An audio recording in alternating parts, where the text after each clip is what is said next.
உலக மக்கள் எல்லோருக்கும் வணக்கம். குரு ஜோதிடம் வாயிலாக நான் உங்கள் ஜி கோபால் பேசுகிறேன். இன்னைக்கு நம்ம செப்டம்பர் மாத பலன்களை பத்தி பேசுறோம்.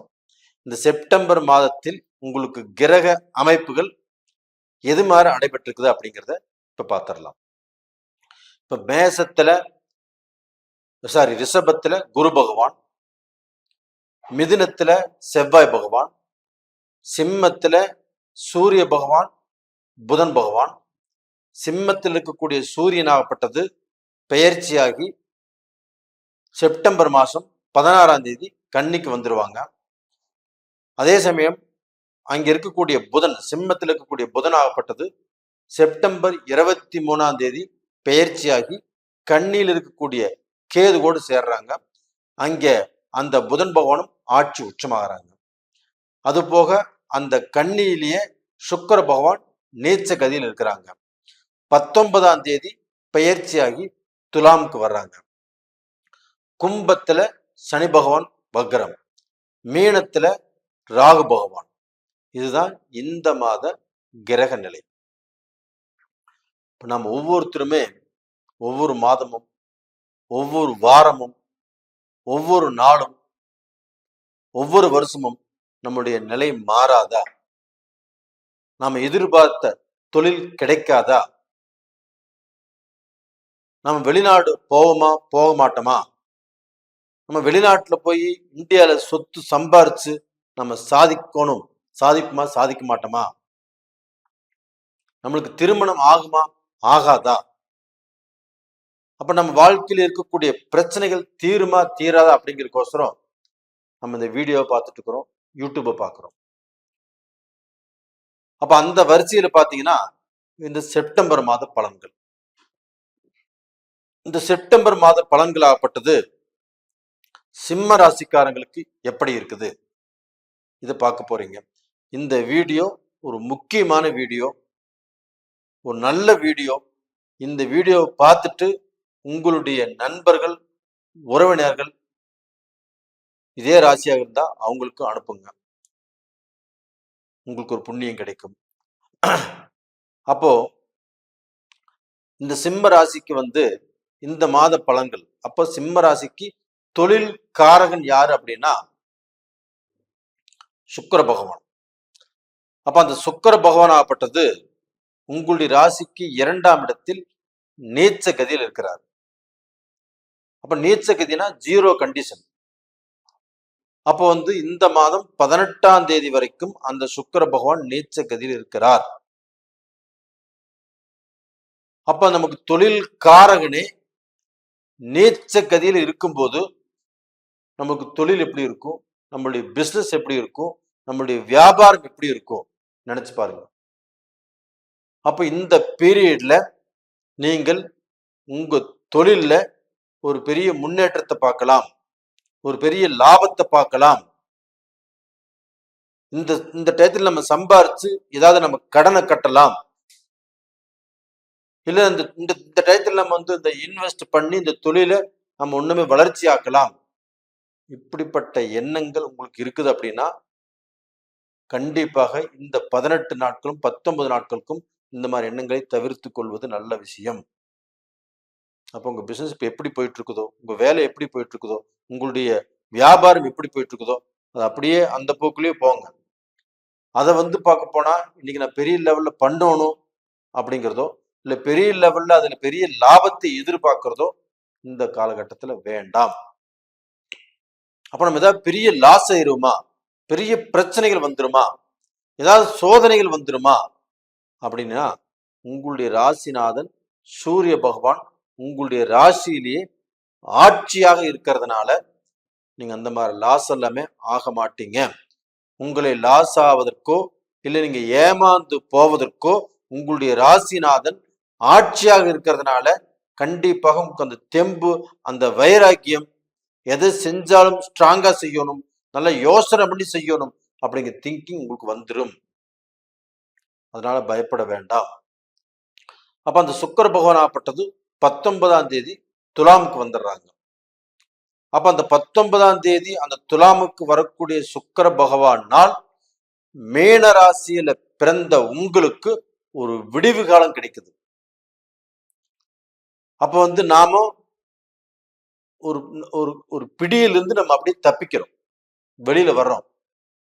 அப்ப நம்ம தொழில, நம்மளுடைய வியாபாரத்தை, நம்ம செஞ்சுட்டு கூடிய வேலையில ஒரு லைட்டஸ்ட் மாற்றத்தை நம்ம கொண்டு வந்துக்கலாம். ஒன்றும் பிரச்சனை இல்லை. அப்ப நம்ம எதிர்பார்த்த விஷயத்தை அந்த பீரியட்ல நாம அடையலாம். அதே சமயத்துல உங்களுடைய ராசிநாதன் 16ஆம் தேதி பயிற்சியாகி கன்னிக்கு வர்றாங்க. அந்த கன்னிலேயே சுக்கிரன் இருக்கிறாங்க, கேது பகவானும் இருக்கிறாங்க. அப்ப அந்த கேதுங்கிறது பாத்தீங்கன்னா உங்களுக்கு நிறைய குழப்பத்தை கொடுக்கும், நிறைய இடைஞ்சலை கொடுக்கும். நீங்க ஏதாவது ஒரு விஷயம் செய்யணும்னு நினைச்சாலுமே அது தடுங்கல் பண்ணும். அப்ப இந்த மாதிரி குழப்பத்தை எல்லாமே கேதுவால் நீங்கள் சந்திக்கிறதுக்கு வாய்ப்புகள் இருக்கிறது. அப்ப அந்த சமயத்துல நீங்க கொஞ்சம் ஜாக்கிரதையாக இருப்பது நல்ல விஷயம். ரெண்டாவது பாத்தீங்கன்னா உங்களுக்கு குடும்ப சம்பந்தப்பட்டது, அதாவது உங்களுக்கு 2ஆம் இடத்துல கேதுவும் 8ஆம் இடத்துல ராகுவும் இருக்கிறாங்க. அப்ப இவங்க என்ன பண்ணுவாங்கன்னா உங்களுக்கு திருமண வாழ்க்கை கெடுப்பாங்க, திருமணத்துல கொஞ்சம் சோதனைகளை உருவாக்குவாங்க. ஒரு பொண்ணு பார்க்க போனாலும் தடங்கல் உருவாகும், பொண்ணு பார்த்தாலும் செட் ஆகாத சூழ்நிலை உருவாகும். அப்ப இந்த மாதிரி கஷ்டத்துல தான் இப்ப இருக்கிறீங்க. அப்ப அந்த இடத்துக்கு இந்த செப்டம்பர் 23ஆம் தேதி அந்த புதன் பகவான் ஆப்பட்டது பயிற்சியாகி கன்னி ராசிக்கு வர்றாங்க. அப்ப அந்த கன்னி ராசியில அந்த புதன் பகவான் ஆட்சி பிளஸ் உச்சம். அந்த ஆட்சி உச்சம் அடைவது நவகிரகங்கள் ஒரே ஒரு கிரகம் தான் புதன் பகவான், அது ஒரே வீட்டுல. அப்ப அந்த புதன் பகவான் ஆப்பட்டது உங்களுக்கு ராசிக்கு 2ஆம் இடம் தனஸ்தானாதிபதி, உங்களுடைய ராசிக்கு 11ஆம் இடத்து அதிபதியும் புதன் பகவான் தான். அப்ப அந்த புதன் பகவான் ஆட்சியும் உச்சமும் பெறுவதால் உங்களுக்கு ஒரு நல்ல முன்னேற்றத்தை காட்டும், ஒரு நல்ல திருப்தியை கொடுக்கும். உங்களுடைய மனசுல இருக்கக்கூடிய அந்த கெட்டது எல்லாமே வெளியில போயிடும். நமக்கு எதுவுமே ஆகல ஆகல ஆகல அப்படின்னு நினைக்கக்கூடிய அந்த சிந்தனைகள் மாறும். நெகட்டிவ் திங்கிங்ஸ் எல்லாமே மாறும், பாசிட்டிவ் திங்கிங்கா வரும். அப்ப நம்ம எதையுமே நம்ம திருப்தியா திறமையோடு செய்வதற்குண்டான நல்ல வாய்ப்பு உங்களுக்கு கிடைக்கிறது. சுக்கிர பகவானும் நீச்ச கதியிலிருந்து விலகி துலாம் ராசிக்கு ஆட்சியாக இருக்கிறாங்க. அப்ப உங்களுக்கு 3ஆம் இடத்து அதிபதி ஆட்சியாக இருப்பது, 10ஆம் இடத்து அதிபதி தொழில்காரகன் ஆட்சியாக இருப்பது உங்களுக்கு ஒரு நல்ல பிளஸ். அப்ப இதனால கண்டிப்பாக நீங்கள் அந்த 19ஆம் தேதியிலிருந்து உங்களுக்கு பெரிய மாற்றம் கிடைக்கும், ஒரு நல்ல லெவலுக்கு வருவீங்க. நீங்க கடனை அடைக்கலாம், நீங்க கஷ்டப்பட்டதுக்குண்டான கூலி கண்டிப்பா கிடைக்கும். ரெண்டாவது பாத்தீங்கன்னா இந்த சுக்கிர பகவான் ஆப்பட்டது நீச்ச கதியில் இருக்கும்போது சிம்ம ராசியில பிறந்தவங்க கண்டிப்பாக பெண்களால் பாதிக்கப்படுவீங்க. பெண்களால் ஏதாவது ஒரு கெட்டது நடக்கிறதுக்கு வாய்ப்புகள் இருக்குது. இல்ல நீங்கள் புத்தி கெட்டு ஏதாவது தவறான பாதையில தவறான எண்ணத்தோடு போவதற்குண்டான வாய்ப்புகளும் இருக்குது. அப்ப இந்த சமயத்துல நீங்க ஜாக்கிரதையாக இருப்பது நல்ல விஷயம். அதே சமயத்துல பாத்தீங்கன்னா குடும்ப வாழ்க்கை, இதுல பார்க்க போனா உங்களுடைய மனைவிமார்கள், இப்ப அவங்க சிம்மராசி இருக்காங்க வச்சுக்கோங்களேன், அவங்களுக்கு அந்த ஆதிக்கம், அவங்களுக்கு எவ்வளவு திறமைகள் இருந்தாலும், குடும்பத்தை அவங்க எவ்வளவுதான் நிர்வாகம் பண்ணி வந்திருந்தாலும் இந்த காலகட்டத்துல அவங்க எடுக்கக்கூடிய முடிவுகள் திருப்தியாக இருக்காது, அவங்களுடைய அப்ரோச்சிங் நல்லா இருக்காது, அவங்க பேசக்கூடிய பேச்சுங்கிறது திருப்தியை கொடுக்காது. அப்போ வீண் வாதங்கள், வீண் மனஸ்தாபங்கள் கண்டிப்பாக உருவாகும். அப்ப அந்த பெண்களுக்கு அவங்க பேசுறது அவங்க செய்யறது எல்லாமே சரின்னு நினைச்சிட்டு இருப்பாங்க. ஏன்னா சுக்கிர பகவான் நீச்சமானதுனால அவங்க என்ன செய்யறாங்க என்ன பேசுறாங்க அப்படிங்கிறது தெரியாது. அப்ப செப்டம்பர் மாதம் முடிஞ்சு அவங்க அக்டோபர் மாசத்துல பாத்தீங்கன்னா நான் இப்படியெல்லாம் பேசணும்னா இப்படியெல்லாம் செஞ்சேன்னா எனக்கு தெரியவே இல்லையே அப்படின்னு அவங்க செஞ்சதுக்கோசரம் அவங்களே வருத்தப்படக்கூடிய சூழ்நிலை வரும். அப்ப அந்த பீரியட்ல கொஞ்சம் நிதானமாக செயல்படுவது நல்ல விஷயம். அப்ப இந்த மாதிரி சமயத்துல பாத்தீங்கன்னா நீங்கள் சுக்கிர பகவானுடைய ஆலயத்துக்கு போயிட்டு வருவது நல்ல விஷயம். இல்ல நவகிரகங்களில் இருக்கக்கூடிய சுக்கிர பகவானை வழிபடுவது அதை விட நல்ல விஷயம். அப்ப டோட்டலா பாத்தீங்கன்னா உங்களுக்கு சனி பகவானும் சரியில்லை, அப்ப அந்த சனி பகவானுடைய அனுகிரகத்தினால உங்களுக்கு சுபகாரியங்கள் நடப்பது தடுங்கலாகும். அது போக 8ஆம் இடத்துல ராகு பகவான் இருக்கிறதும் சரியில்லை. 2ஆம் இடத்துல கேது இருந்தாலும் கேது ஆட்சி உச்சம் பெற்ற புதனோடு சேர்ந்து இருப்பது நல்லா இருக்குது. அந்த கேது பகவானை குரு பார்க்கறாங்க.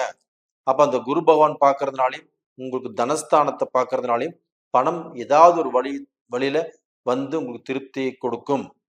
அப்ப உங்க கஷ்டத்திலிருந்து ஒரு நல்ல நிலைக்கு வரக்கூடிய வாய்ப்புகள் கண்டிப்பாக உருவாகும். படிக்கக்கூடிய மாணவ மாணவிகளுக்கு அவங்களுக்கு படிப்பு நல்லா இருக்கும், நல்ல ஞாபக சக்தி இருக்கும். அவங்க எந்த படிப்பு வேணாலும் அவங்க இஷ்டப்பட்ட படிப்பை அவங்க படிக்கலாம். அப்ப அவங்களை பெத்தவங்களும் இவங்களை படிக்க வைக்கிறதுக்கு தயாராக இருப்பாங்க. அந்த பெத்தவங்களும் கடன் வாங்கியாவது இவங்களுக்கு எஜுகேஷன் கொடுப்பாங்க. அது போக அந்த படிப்பு முடிச்சவங்க ஒரு வேலைக்கு அப்ளை பண்றாங்க. கண்டிப்பாக அந்த இன்டர்வியூ சக்சஸ் ஆகும். அதன் பிரகாரம் பார்த்தீங்கன்னா அவங்க கேம்பஸ்ல செலக்ட் ஆவாங்கன்னா கண்டிப்பா செலக்ட் ஆகிறதுக்கு வாய்ப்புகள் இருக்குது. ஒன்றும் கவலைப்பட வேண்டாம், தைரியமாக இருங்க. அப்போ டோட்டலாக பார்த்தீங்கன்னா இந்த செப்டம்பர் மாதத்துல அந்த செப்டம்பர் 18 வரைக்குமே அந்த சுக்கிரன் நீச்சமானதுனால கொஞ்சம் குழப்பங்கள் உருவாகும். அந்த நீச்சகதி முடிஞ்சு அந்த 19ஆம் தேதி சுக்கிரன் துலாமுக்கு வந்ததுனாலையும் அந்த 23ஆம் தேதி புதன் ஆட்சி உச்சம் அடைவதனாலையும் கண்டிப்பாக நீங்க நல்லா இருப்பீங்க. அப்போ டோட்டலா பார்த்தீங்கன்னா நேயர்களே, இந்த பதிவு பிடிச்சிருக்குன்னு நினைக்கிறேன். பிடிச்சிருந்தா லைக் பண்ணுங்க, சப்ஸ்கிரைப் பண்ணுங்க, உங்க நண்பர்களுக்கும் ஷேர் பண்ணுங்க. உங்களுடைய ஜென்ம ஜாதகத்தில் நடக்கக்கூடிய தசாபுத்திகள் ஸ்ட்ராங்கா இருந்ததுன்னு வச்சுக்கோங்களேன், ரொம்ப நல்லா இருப்பீங்க. அதே சமயத்தில் இப்போ சனி திசை உங்களுக்கு நடந்துட்டு இருக்குன்னு வச்சுக்கோங்களேன், கண்டிப்பா நிறைய கஷ்டத்தை கொடுக்கும். அப்ப இந்த பீரியட்ல நமக்கு என்ன தசை நடக்குது, என்ன புத்தி நடக்குது அப்படிங்கிறத நீங்க பார்த்து தெரிஞ்சு அதன் பிரகாரம் அடுத்த ஸ்டெப் எடுத்து வைங்க.